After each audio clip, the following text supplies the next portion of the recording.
प्रकृति के द्वारा यहां जीव के लिए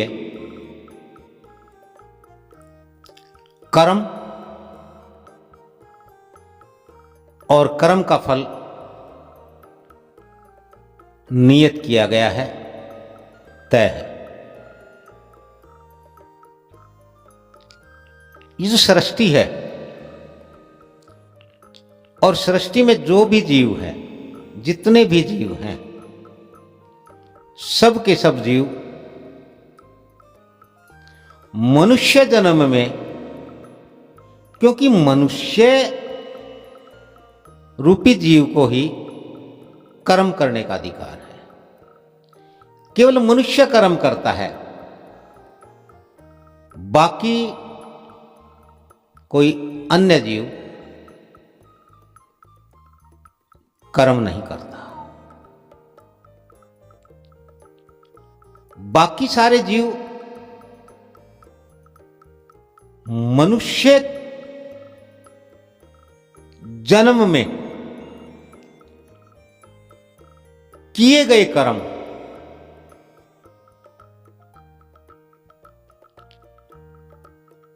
और उस कर्म का जो फल है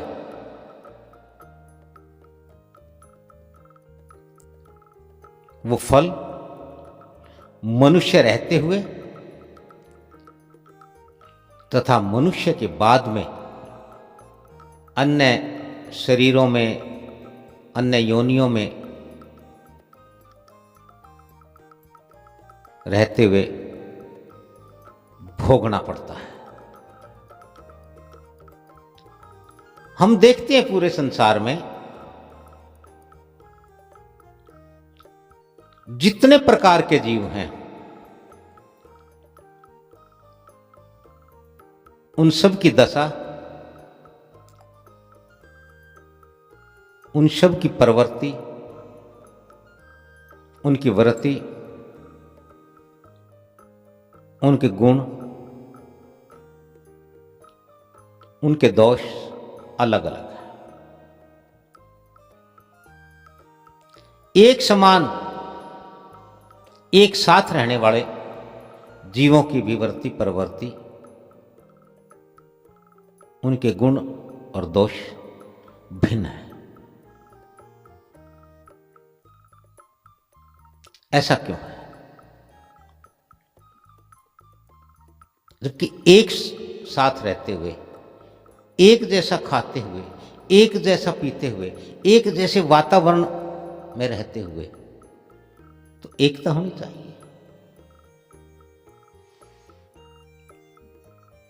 एक समान एक जैसे रहते हुए एकता नहीं है, इसका अर्थ है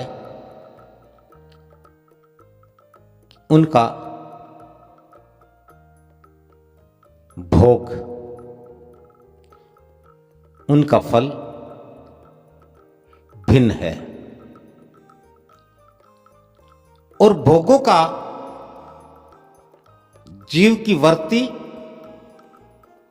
प्रवृत्ति और उसकी प्रकृति पर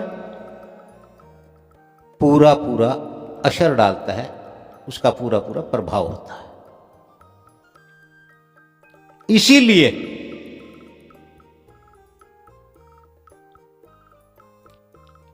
एक साथ एक समान रहते हुए भी भिन्नता होती है, अलग अलग होते हैं।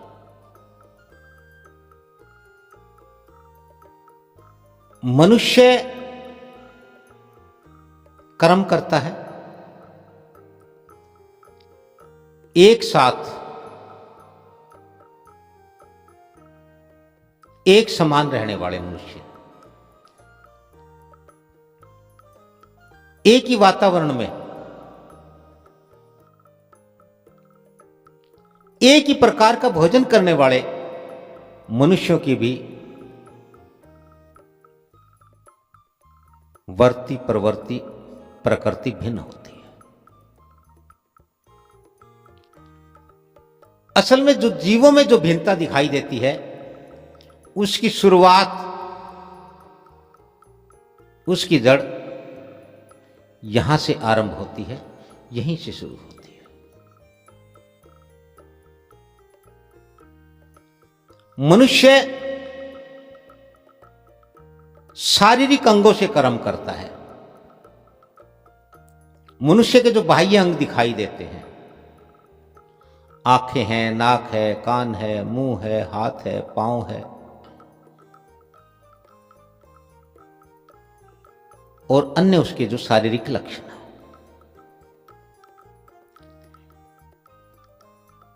इनका नियंत्रण अलग अलग दशाओं में, अलग अलग अवस्थाओं के द्वारा होता है।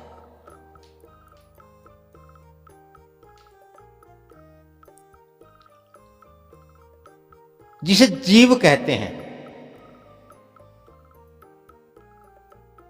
चाहे वो कोई भी जीव हो, समस्त प्रकार के जीवों में मनुष्य सहित, जिसे जीव कहते हैं,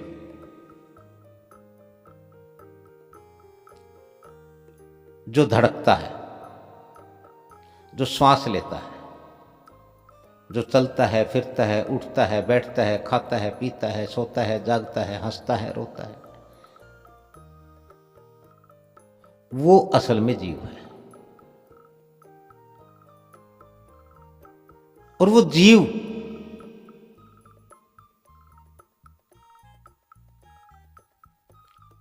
जिसकी शुरुआत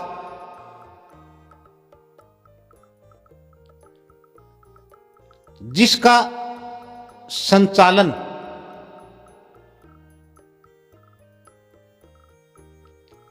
प्रकृति द्वारा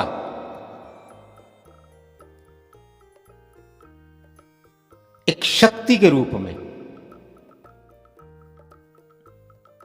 एक ऐसी शक्ति,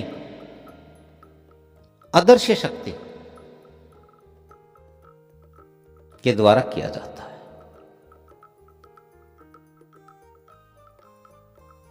अब संसार के बाकी के जीव क्या बोलते हैं, क्या सोचते हैं, क्या कहते हैं, क्या देखते हैं, यह एक रहस्य है, पूर्ण रहस्य है मनुष्य के लिए। और यह रहस्य तब तक है मनुष्य के लिए जब तक मनुष्य स्वयं अपने आप को न जान ले।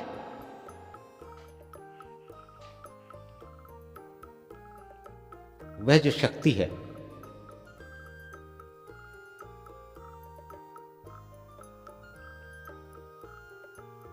जो जीव का संचालन करती है, उसको हमने एक नाम दिया है, मन। हमने इसको नाम दिया है बुद्धि। उसको हमने कहा है हृदय।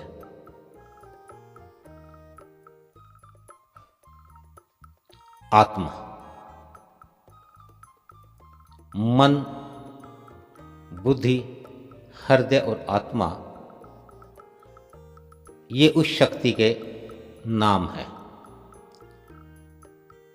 ये उस शक्ति के स्रोत हैं,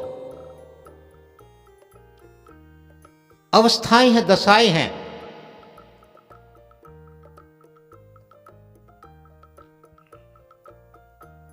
कौन सा जीव, यानी कि मनुष्य, किस स्रोत का, किस दशा का, किस अवस्था का प्रयोग करता है, यही उसके लिए सबसे अधिक महत्वपूर्ण है। वह जिस अवस्था में, जिस दशा में होता है, जिसका वह प्रयोग करता है, उसी के अनुसार, उसी के नियंत्रण से, उसी के संचालन में कर्म होता है।